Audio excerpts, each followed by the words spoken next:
Rumah Sakit Umum Pusat Haji Adam Malik Medan menyerahkan hasil pemeriksaan kesehatan terhadap 55 pasang bakal calon kepala daerah kepada KPU Provinsi dan KPU Kabupaten Kota. Rumah Sakit Adam Malik Medan kepada Bapak Dr. Pasangan calon yang diperiksa berasal dari 21 kabupaten kota ditambah dengan 1 provinsi dengan total 110 orang. Ketua KPU Sumatera Utara, Agus Arifin mengatakan pemeriksaan kesehatan telah dilalui oleh semua pasangan calon. Kesimpulan dalam hasil pemeriksaan kesehatan jasmani dan rohani akan ada 2 status yaitu mampu dan tidak mampu. Agus menegaskan pemeriksaan kesehatan pasangan calon merupakan bagian dari tahapan pendaftaran pilkada sehingga pengumuman hasil pemeriksaan tidak akan diumumkan, melainkan diumumkan secara keseluruhan sebagai kelengkapan administrasi pendaftaran.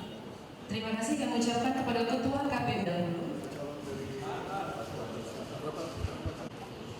Jelajahi cara baru mendapatkan informasi. Download Metro TV Extend sekarang.